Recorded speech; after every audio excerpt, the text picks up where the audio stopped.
फिर दिन हुआ पुरानी रात का, करे सौ शुक्र हम खुदा की जात का, खुदा की जात का, नया फिर दिन हुआ।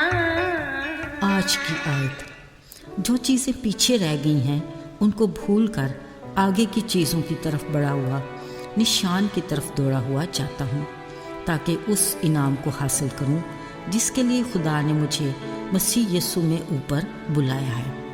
फिलिपियों 3 बाब 13वीं और 14वीं आयत। अजीज़ों, वक्त के हिसाब से ज़माने को 3 हिस्सों में तकसीम किया जाता है। माजी वो जो गुजर गया, हाल वो जो अभी है, और मुस्तकबिल जो आने वाला है। माजी हमारे वो मुशाहिदात और तजर्बात हैं जिससे हम दो चार हुए। इन्हीं मुशाहिदात और तजर्बात को हम निगाह में रखे ज़िंदगी गुजार रहे हैं, और मुस्तकबिल वो वक्त जिसके बारे में हम नहीं जानते सिवा खुदा की ज़ात के। अहले दानिश कहते हैं, माजी से कुछ सीखो, हाल में माजी से फ़ायदा उठाओ और आने वाले वक्त में नताइज खुद देख लो। अजीज़ों, ज़िंदगी चलते रहने का नाम है। जो अपनी ज़िंदगी के मकसद को जान गया वो कामयाब हो गया, मगर हम में से बहुत से ऐसे लोग हैं जो सिर्फ अपने माजी में जीना चाहते हैं और हाल में बस अपने शैल से ही झांकते हैं। वैसे तो बेहतरी माजी को भूल जाने में ही है। हाँ, माजी के उन खुशगवार लम्हों को ज़रूर याद कीजिए जिससे आपके लबों पर मुस्कुराहट आ जाए और दिल में खुशी का एहसास जागे, वरना बस आगे ही देखिए और जानने की कोशिश कीजिए कि अब तक ज़िंदगी देने वाले रब की आपके लिए क्या मर्ज़ी है। ये बेहद ज़रूरी है कि हम उसकी बुलाहट पर तवज्जो दें। अजीज़ों, याद होगा इब्राहिम का भतीजा लूत और उसका घराना सदोम अमूरा में आबाद थे। अब इस शहर की बदकारी आसमान तक जा पहुंची थी। खुदा इस शहर को बर्बाद करना चाहता था। उसने लूत को बाहिफाजत वहाँ से निकालने के लिए अपने फरिश्ते भेजे, और उन लोगों के लिए एक ही हुक्म था कि शहर से बाहर निकलते वक्त पीछे मुड़कर नहीं देखना। मगर लूत की बीवी ने जैसे ही पीछे मुड़कर देखा, वो नमक का सतून बन गई। अजीज़ों, कदीम तारीख का ये नमक का सतून आज तक निशाने इबरत मौजूद है। शायद वो माजी में ही रहना चाहती थी, जबकि खुदावंद उसे नई बरकत के साथ नई जिंदगी देना चाहता था। अफसोस कि उसने ये सब कुछ खो दिया। अजीज़ों, साउल यहूदी कौंसिल का सरगर्म रुकन और मुअज़्ज़ज़ शख्सियत था, जिसकी ज़िंदगी बहुत से लोगों के लिए काबिल रश्क थी।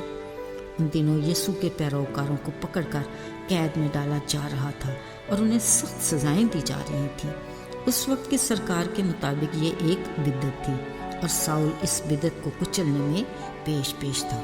उसकी सोच के मुताबिक वो खुदा के लिए कुछ अच्छा ही कर रहा था। इसी मकसद के लिए वो दमिश्क जा रहा था, लेकिन खुदा साउल के लिए कुछ और प्लान कर रहा था।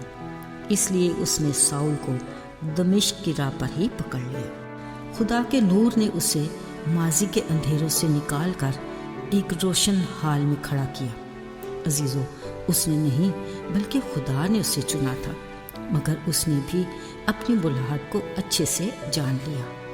अब वो साउल नहीं, पालूस रसूल था। खुदा बड़े मंसूबे के तहत उससे बड़ा और ख़ास काम लेना चाहता था। नई ज़िंदगी में आते ही उसने नई रूहानी दौड़ का आगाज़ किया। दौड़ के इस मुसलसल अमल में उसे आजमाइशों और ईमान के इम्तिहान का सामना करना था। उसे इस असूल से आगाही थी कि हर दौड़ने वाले का एक टारगेट होता है और उसकी निगाह उसी पर रहनी चाहिए। अगर वो रुक जाए या पीछे मुड़ कर देखे, हार यकीनी है। इसलिए उसने कहा, जो चीज़ें पीछे रह गईं उन्हें छोड़कर आगे की चीज़ों की तरफ बढ़ा, उस निशान की तरफ दौड़ा जाता हूँ ताकि इनाम को हासिल करूँ। अब पालूस रसूल माजी से मुकम्मल तौर पर निकलकर हाल में जान फशानी करता हुआ मुस्तकबिल में इनाम का मुंतज़िर था जो मसीह ने उसके लिए रखा था। अजीज़ों, मसीही ज़िंदगी आसान सफ़र नहीं, جب ہم مسیح میں نئے سرے سے پیدا ہوتے ہیں تو ہمیں ماضی کی اپنی پرانی انسانیت کو اتار پھینکنا ہے، راست بازی کا لباس پہنے نئی زندگی کے ساتھ ایسی دوڑ میں شامل ہونا ہے جو اس کی مرضی کے مطابق کلام کی روشنی میں اس کے راستوں پر چلنے کی ہے، تاکہ ہم درست منزل یعنی مسیح تک کامیابی کے ساتھ پہنچ سکیں۔ اس دوڑ میں اپنی آزمائشوں پر فتح پانے اور امتحان میں کامیاب ہونے کے لیے کچھ اصولوں پر عمل پیرا ہونے کی ضرورت ہے۔ خداوند کا کلام واضح ہے کہ شریعت کی یہ کتاب تیرے منہ سے نہ ہٹے، بلکہ تجھے دن اور رات اس کا دھیان رہے، تاکہ جو کچھ اس میں لکھا ہے ان سب پر تو احتیاط کر کے عمل کر سکے، تبھی تجھے اقبال مندی کی راہ نصیب ہوگی اور تو خوب کامیاب ہوگا۔ عزیزو، اس سری اصول کی بدولت اپنی زندگی کی اس دوڑ میں انعام کی حصولی یقینی ہے۔ آئیے دعا کریں۔ اے آسمانی باپ، ہم جانتے ہیں کہ تو نے ہمیں چن لیا ہے، اس کے لیے ہم تیرا شکریہ ادا کرتے ہیں۔ اس سے پہلے کہ ہم اپنے دن کی مصروفیات شروع کریں، چاہتے ہیں کہ تیرے حضور خاموشی کے لمحات میں تیرے ارادے اور مرضی کو جانیں۔